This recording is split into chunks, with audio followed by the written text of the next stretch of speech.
जय जगन्नाथ आउ एक भिडियो आपको स्वागत जनाऊँ। तो आज भिडियो आपने जानीपर कि जो मैंने नुआ राशन कार्ड एप्लाय करने चाहते आपण मैंने जो एप्लाय कर स्क्रीन आगे आपने देखिपे कि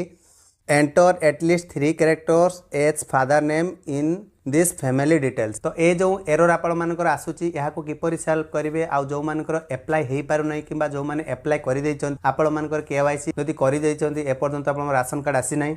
तो डिटेल्स रे इंडिया संपूर्ण तथ्य जनई जो मैंने चैनल को नुआ कर चैनल को सब्सक्राइब कर जो पाखर घंटी बटन दबे नोटिफिकेशन ऑन करदे जहाँफल एमती नुआ नुआ लेटेस्ट इनफॉरमेशन यही चैनल तरह अपडेट हो आपण मैंने सर्वप्रथम जानीपारे। जदि आपण मन में किसी भी डाउट थाए कमेंट सेक्शन लिखि पचारि पारे। तो कौन रही आज अपडेट चलतु डेन कर वीडियो स्टार्ट करबा। तो आज वीडियो आपण मानकु जणैबे जो माने नुआ करी राशन कार्ड ऑनलाइन रे अप्लाई करिया पई चाहउछन्ती चाहिले आपण माने ऑनलाइन थ्रू रे किपरि रजिस्ट्रेशन बा अप्लाई करिवे एतिरे प्रोसेस कोन रहिछि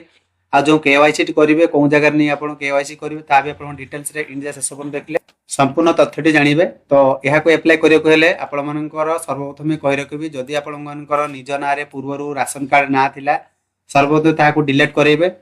डिलीट हो सारापर आप ब्लॉक रू जाकि एप्रुवाल कलापर जाकि पुनर्वार नुआ कर चाहिए यहाँ को एप्लाय करेंगे। जदि आप पूर्व कौन जेकोसी जगार जदि आप राशन अनुसार ना थी जदि पुनर्वार एप्लाय करेंगे बर्तमान एप्लाय हम ना तो आप फ्रेश रजिस्ट्रेशन करने राशन कार्ड ना ना आप ऑनलाइन रे एप्लाय करेंगे। तो जेकोसी ब्राउजर को जाकि सर्च करेंगे फूड ओडिशा तो यार ऑफिशियल वेबसाइट आपंकर इंटरफेस टी पलि आसो। तो आप संपूर्ण या ओपन करने ओपन कर सारापर देखिपे ऑनलाइन सर्विस ट्रांसपेरेंसी पोर्टल यार क्लिक करेंगे। तो क्लिक कलापर आउ एक पेज आप सामना को पलि आसो जो कि आपको दिखाई बेनिफिशियरी लिस्ट एनएफएसए जो मान पूर्व राशन कार्ड एप्लाय कर आपण मैंने केवाईसी कर आपण मान राशन कार्ड टी आसी ना कि आसी जो मान जाइथिबो तो बेनिफिशियरी एनएफएसए 2013 अनुसार देखिपारे कि आपण मान आउ एक तथ्य भी जणई दउची पीडीएस ओडिशा देखो पीडीएस ओडिशा आपण मैंने लिखिदेवे तापर आपण मैंने यहाँ को ओपन करने देखो ये भाया पीडीएस ओडिशा पलि आसो यार ऊपर क्लिक करने आपण मैंने देखिए NFSA card and the beneficiaries. तो यार ऊपर आपण मैंने क्लिक कराई नेबे जो मानकर केवाईसी करचंती डीलर वाइज आपण मानकर डिस्ट्रिक्ट पलि आसीबो तापरे आपण मानकर ब्लॉक पलि आसीबो तापरे आपण मानकर जो एफपीएस माने होची आपण मानकर डीलर जो मानकर ना थिबो आपण जो हिसाब रे आपण माने पकई थे फ्रॉम केवाईसी कर से अनुसार आपण चेक करिकि गेडे रिपोर्ट कले से रिपोर्ट गोटे लिस्ट पलि सेते आपण चाहिले ऑनलाइन थ्रू रे देखि परिबे जो माने नुआ कर राशन कार्ड अप्लाई करतेंचंती आपण माने जानि थिबे कि राशन कार्ड बहुत सारा हिताधिकारी पाई सारलानी आ बहुत हिताधिकारी एपरि कि रहि जाइचंती जो माने नुआ करी अप्लाई करिया पई चाहुचंती। तो से माने सर्वप्रथम ये पोर्टल को आसी कर सारा पर स्टेट फूड सिक्योरिटी एक्ट अच्छी तो आप देखिए पारे एप्लाय न्यू राशन कार्ड आ जो मान राशन कार्ड आसी जाइए आप नंबर जानते डाउनलोड करने चाहते डाउनलोड राशन कार्ड रही डाउनलोड पर क्लिक कलापर राशन नंबर टी देवे राशन नंबर टी दे सारापर आप संपूर्ण तथ्य पलि आसो डाउनलोड हो ओटीपी तार। तो आज वीडियो जाना एप्लाय किपरि करेंगे apply for new ration card पर क्लिक कर नवा। तो apply for new ration card under SFSA state food security act आम एप्लाय करने चाहूचे ताहले ए भाया प्रॉपर्टी आपण पलि आसो कि सिंपल वे आपको एप्लाय करूँ कि नॉर्मल भाव में सर्वप्रथम आप डिस्ट्रिक्ट चूज करेंगे आप कौन डिस्ट्रिक्ट होते से अनुसार आप लिस्ट थी चूज करेंगे तापर आप ब्लॉक कौन ब्लॉक होते से अनुसार आपने चूज करे कर सारापर वार्ड कौन थी आप ग्राम पंचायत वार्ड से अनुसार आपने चूज करे भिलेज आप ऑटोमेटिकली हिसाब से अनुसार पलि आसे देदेवे। आ जो देखी पारे प्लॉट नंबर जदि आप प्लॉट नंबर देवाई चाहते देपारे अन्यथा को स्किप करदे नदेले किसी प्रोब्लेम जेहतु स्टार मार्क ना आप पिनकोड एरिया पोस्टल पिनकोड आपने प्रोवाइड करदे सब तथ्य फिलअप करना। तो देखिए तो ना मुझे लिखी नहीं बर्तमान इंग्लीश ओडिया चाहते लिखिपारे अन्यथा ना लिखी दूसरी जनरल मेल कि फीमेल से अनुसार आपने चूज करे। तो डेट ऑफ बर्थ आपको देवाई पड़ो आधार अनुसार आप डेट ऑफ बर्थ पकईदे। तो डेट ऑफ बर्थ दे सारापर रिलेशन टाइप आपने किए हुए से अनुसार आपे जेहेतु प्रथम हेड उपर क्लिक करने चाहिए सर्वप्रथम हेड उपर को नवा। तो बर्तमान एपिक नंबर देखिए टैब उपर क्लिक कर पलि आसो आधार नंबर टी एंटर करना। तो आधार नंबर टी आप दे सारापर एनरोलमेंट कि दवा दरकार आधार नंबर टी आपको पकई ने तो आधार नंबर टी एंटर कर बापा ना टी एंटर कर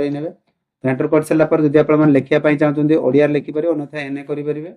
स्पाउज नेम जदि आपंकर विवाहित हो स्त्री ना एप्लाय कर स्वामी ना टी पकई पारे बापा ना स्वामी ना जी पुरुष एप्लाय कर निज ना एप्लाय करने चाहते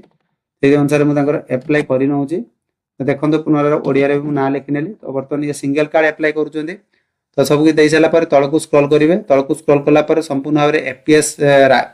नेम माने आपण जो डीलर पाखरु राशन नवा पई चाहुचंदी से डीलर राशन आपण मानकर इहारी पे क्लिक कले सब किछि लिस्ट ए अनुसार पळे आसीबो तो मैं भर नउची तो राइस रे पीएस नंबर दे सला परे मोबाइल नंबर टी आपण मानको एंटर करिया पई पड़िबो तो मोबाइल नंबर टी एंटर कर नउची तो मोबाइल नंबर टी दे सला परे तांकर बैंक खाता कोन खाता अछि से अनुसार आपण माने देखिया पई पड़िबो ब्रांच अनुसार आपण खाता पळे आसीबो से अनुसार मु नै नउची नै सला परे एडी आपण देखि पारुथिबे अकाउंट नंबर टी आपण टाइप करिया पई पड़िबो तो अकाउंट नंबर टी टाइप कर नउची तो अकाउंट नंबर टी दे सला परे अकाउंट होल्डर नेम जार नार आपण माने करूथिबे तांकर ना ऑटोमेटिक पळे आसीबो एते जदि आपण 2 जण 3 जण अप्लाई करछन से अनुसार आपण ना पळे आसीबो सिलेक्ट करिवे तो वर्तमान या को टिक प्रो लगेगी तो सेव बटन ऊपर देखियो सेव बटन ऊपर क्लिक करै नेबे फाइनली जदि आपण मानकर पूर्वरु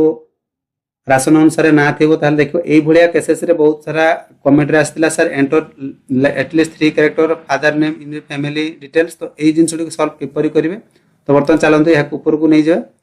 देखंतु एडी मो आपण मानको देखियोची एडे फुल नाटी मु नै नउची तापर देखि परतु साइड को स्क्रॉल डाउन करिवे तो देखि परतु तांकर इंग्लिश वर्ड में मु नाटी फिल करनै छी तो वर्तमान तांकर बापा नाटी फिल करनउची देखंतु एडे वर्तमान तळ को स्क्रॉल करिवा पुनरार अकाउंट होल्डर को चूज करिवा सेव करिवा जदि फिर भी से आपण मानकर आसे ए भलिया प्रॉब्लम देखो ऑटोमेटिकली आपण बेनिफिशियरी इन्फॉर्मेशन सेव सक्सेसफुली माने आपण मानकर फॉर्म टी आवेदन हे गला जदि आपण मानकर ए भलिया प्रॉब्लम आसुथिबो कमेंट सेक्शन लिखि पचारि पारिबे तो वर्तमान याको कोन करियो ओके ऊपर क्लिक करै नेबे तो ओके ऊपर क्लिक कला परे पुनर्बार आपण मानकर कोन जे प्रिंट एक्नॉलेजमेंट स्लिप तो आपण पुनर सेव करले भी आपण मान कोन आसीबो सेही आपण मान जो जिंसटा प्रथमे सेव कर दिले देखंतु Aadhaar number already exist please another Aadhaar number तो जदि आपण माने ए भलिया जो मानकर आसुची पूर्व जानथि आपण राशन कार्ड अनुसार आपण ना थिबो जदि पूर्व के अप्लाई कर दे ताले आपण मन ऑलरेडी अप्लाई हो जाई तो वर्तमान याको प्रिंट एक्नॉलेजमेंट ऊपर रिसीव काढी नबा तो देखंतु संपूर्ण भाव रिसीव काढी आसी याको प्रिंट आउट करी पाखर रखिबे निकटस्थ जो डीलर आपण माने अप्लाई करले एपीएस तो तांको पाखु जाई कि आपण मानकर बायोमेट्रिक टिपो देई कि आपण माने केवाईसी कंप्लीट करले जाई कि आपण राशन कार्ड जदि ब्लॉग अनुसार आपण मानकर जारी करे ताले आपण माने पाई परिबे आशा करछि वीडियो द्वारा संपूर्ण सूचना जानि पारथिबे जो मानकर मन रे कि डाउट थो कमेंट सेक्शन लिखि पचारि परिबे तो सेति रहउछि जय Jagannath bye bye take care.